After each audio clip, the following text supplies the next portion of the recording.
Hey there, it's Silver, and this is Quartet. This is an indie JRPG that's clearly taken some inspiration from games like Live Alive and Octopath Traveler. Starting out, you'll have a choice between 4 different characters and their stories. You can choose them in any order, and they all last several hours each, giving you a good amount of detail about that person, their friends, and their motivations, and the way their world works. Once you complete all 4, you'll be thrust into the other 2/3 of the game, where these characters meet and form one big party to try and save the world from a dimension-spanning fascist menace that feels only they should exist in this world and all others are inferior beings to be used as fuel, literally. It starts off simple enough, with each character having an introductory story that sets the scene for why and how they get involved in all this, but by the time the party fully forms, enemies get a lot more challenging, and things open up a bit, complete with a sick JRPG airship. I think the game benefits a lot from simplicity without actually removing depth or strategy. It seems that things are always designed in a straightforward way that doesn't detract from the game's ability to do things like tell a good story or have complex dungeons to crawl. It's also a pretty chunky game for its price, offering about 20 to 30 hours of gameplay for most. The pacing of the game is a high point, as it never feels like those hours are repetitive or grindy. You don't need to grind in this game, and you kind of can't anyway due to how the enemy spawns work. The story always proceeds at a good pace, with plenty of new things to discover and developments to the situation that keep things moving. Even combat itself is pretty fast-paced, avoiding the feeling of lots of combat bogging down exploration. You can tell that pacing was a constant balance on the developer's mind, and I think they nailed it by making sure that no singular segment of the game overstays its welcome. Also, this is the only game I've ever seen that has an option in the options menu to turn on Oxford commas, and as a big fan of the Oxford comma, I approve. Quartet has a nice visual style that's reminiscent of several different eras of JRPG, but unifies its look through the use of this painterly style shading and detail for all of its pixel art, especially its environment and backgrounds. I think there's a real danger when making pixel art like this to end up making a style that isn't a style. When character and enemy sprites look like mismatched sizes and world details sorta look 16-bit but not really. You get this effect of a game trying to look like an SNES game, but seeming like it was designed by someone that had only ever seen random screenshots of several SNES games for reference. Like the art style is a mix of several nostalgic memories of games with no hard basis for exactly what it should look like. This is a risk when designing a game to use an updated 16-bit style that isn't based on a very specific reference of 1 or 2 games. But I think the creator here did an excellent job of avoiding that trap by producing some lovely art and sprite work and adding in this nice shaded style for everything that draws it together and makes it all obviously belong in the same art style. Forests are green and tranquil, towns are bustling and use lots of earth tones, and dungeons are often dark, foreboding, and ancient. There's also an interesting challenge here, since this world is actually several worlds split apart. The art style has to persist between different versions of the same areas. For instance, you'll find a big dungeon that you explore across 2 separate worlds. One of them shows the dungeon is well lit, stacked with preserved books, filled with magical enemies, and abandoned. The other style has it being decayed and crumbling, overgrown with vines and spores, dark and filled with strange beasts.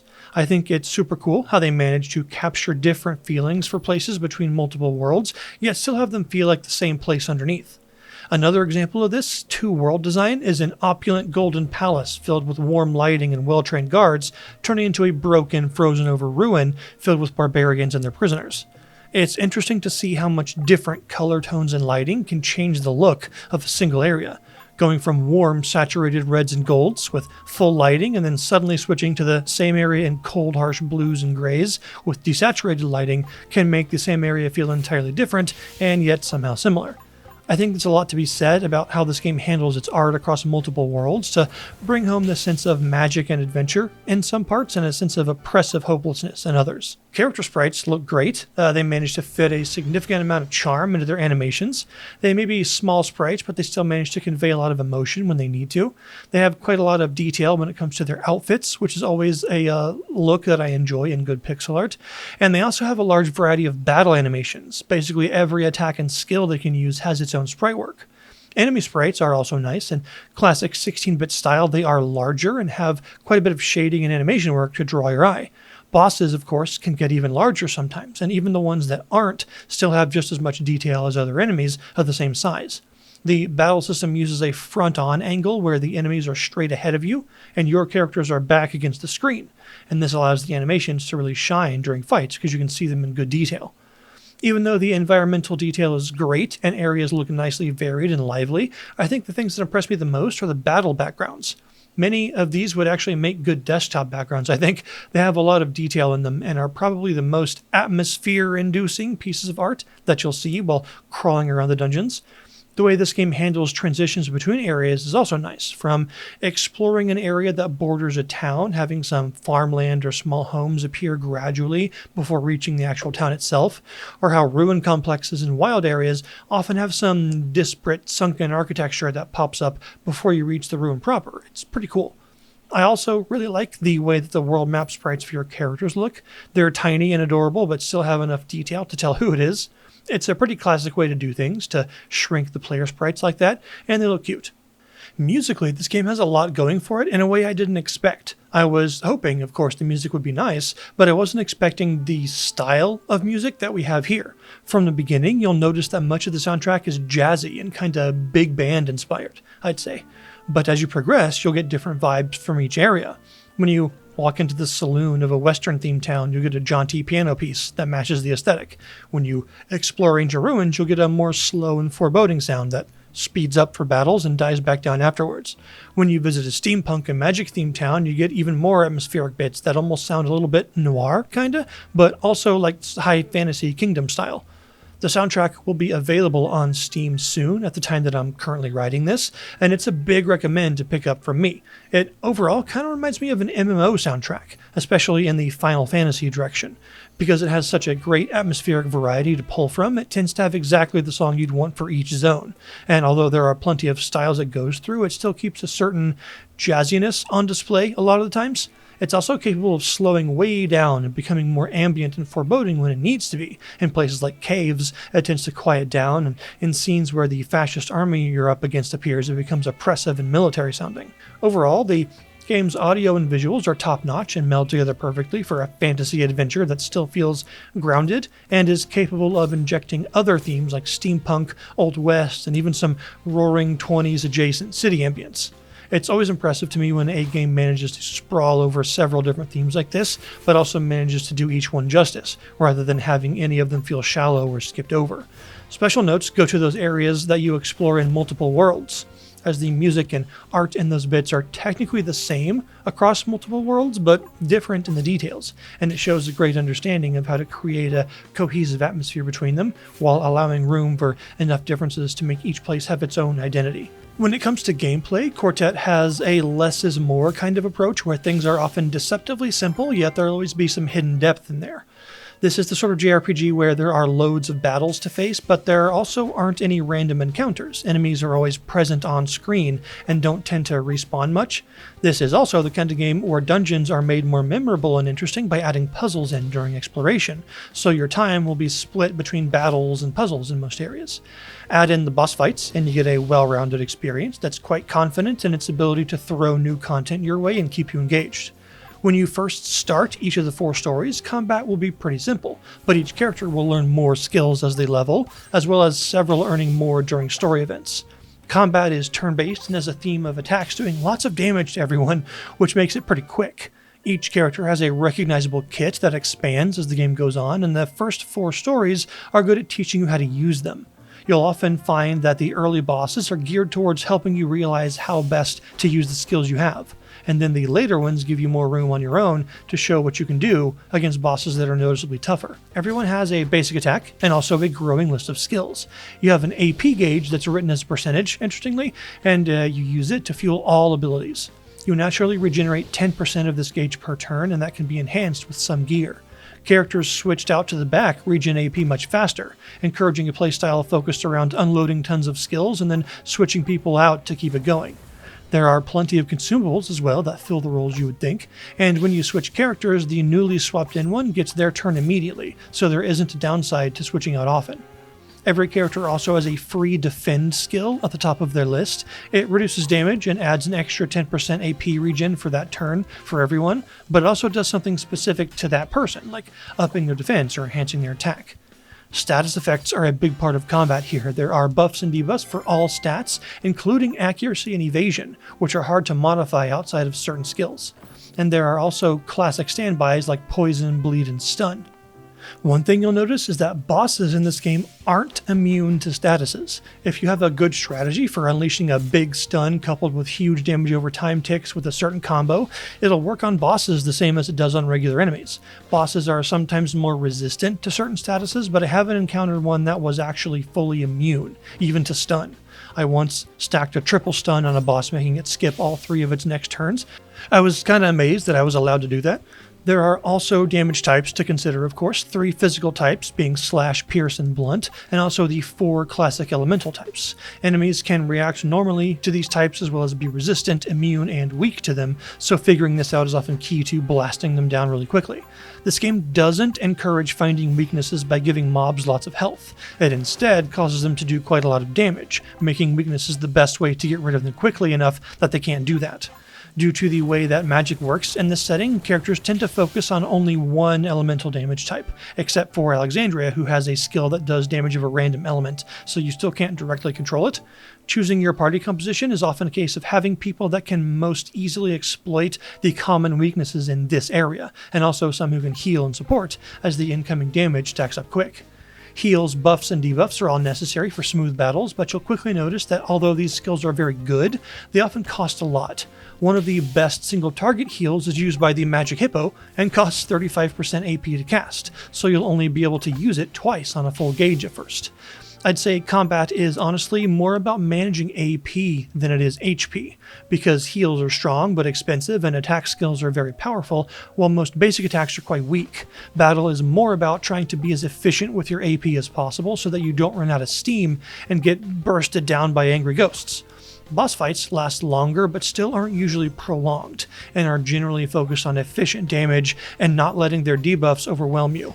I haven't encountered a true puzzle boss, but most of them allow for you to make up a strategy to deal with them based on the party you want to use. The overall difficulty of the game is mid to low-ish on normal mode. It's got some more challenging points, but it isn't gonna detonate your eyeballs or anything. However, there is also a hard mode to choose if you'd like more challenging combat. Exploration is a big part of what you're doing here. Most towns and field areas are pretty large, with lots of optional and sometimes hidden paths to loot. You'll find brown bags with consumables in them dotted around zones, and yellow bags full of money too. There are brown treasure chests with gear in them in some places, and the more rare green crystal chests, which really good stuff are in those, and they are usually in difficult to reach places. I always love it when a game rewards my need to obsessively check every pixel of every area, and this one does a good job of placing stuff around to make sure you get that feeling. Gear is very important in this game since levels gradually make your party stronger, but gear does it in big bursts. You have a weapon slot, one character has 2 weapon slots, a helmet slot, chest armor, and 2 accessory slots. Weapons aren't shared between anyone. Every party member uses their own type, and they drastically enhance attack and magic stats to help you keep up with damage. Armors mostly enhance defense and magic defense, which is necessary given the way enemy damage scales up, but they can also sometimes affect stats like evasion, accuracy, max AP, as well as the amount of AP you regen per turn. Accessories have all sorts of effects and are often quite powerful. Finding these is always a good reward, and they usually help to sort of complete a character's build. Armor types are shared between certain characters, and all accessories can be equipped by anyone. The dungeon crawling is the high point of the game to me, with plenty of creative and fun places to adventure through, all having great art and ambience. The main points about the dungeons for me are their layout, having lots of optional paths to avoid linearity being too limiting, and the fact that many of them have puzzles added to them. The puzzles are cool because they don't repeat between dungeons.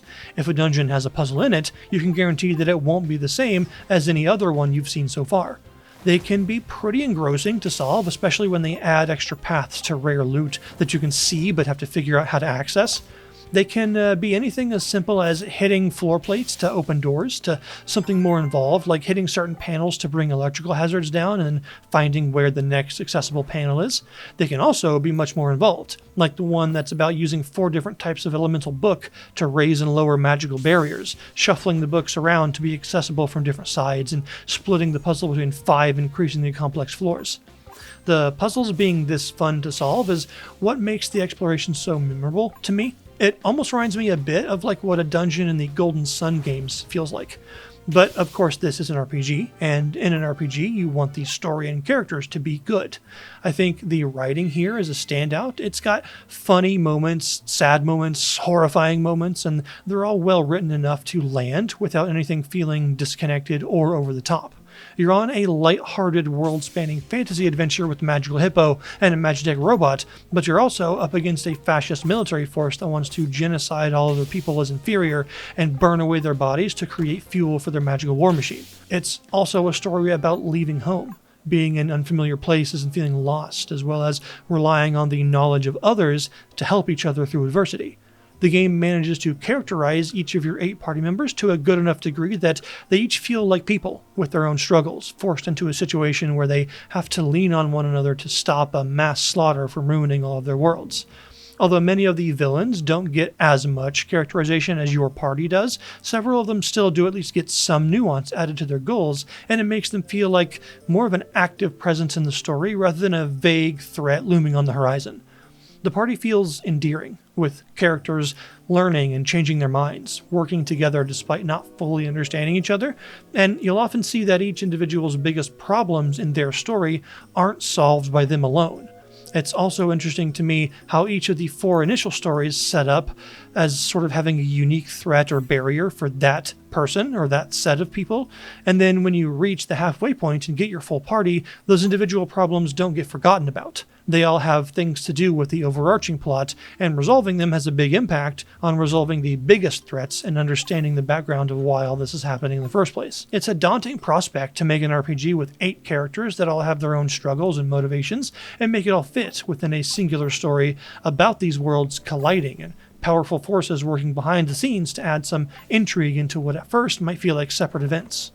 I think it's a testament to their writing quality in this game that all that works out as well as it does here. With this many moving parts, it would be easy to lose a few plot lines here and there, or not have all of them feel as connected as they should. The fact that I remember a good number of the scenes throughout the story because they were genuinely funny or endearing is what I would call successful writing. It's sometimes easy to let the scale of a JRPG story get out of control, but Quartet manages to reel the scope in to be mostly about these 8 people doing their best to figure it all out. I would completely recommend this game to anyone who likes JRPGs. It's got a lot going for it in terms of the quality of the world, characters, and combat that sticks with you while playing. The price is very fair here at $20, and you're likely to have some pieces of this journey stick with you for a bit, which is worthy praise for a story being written well, I think. I'll put the link to the Steam page down below so you can hop on that yourself if you'd like. Thanks a ton for watching, and I'll see you next time.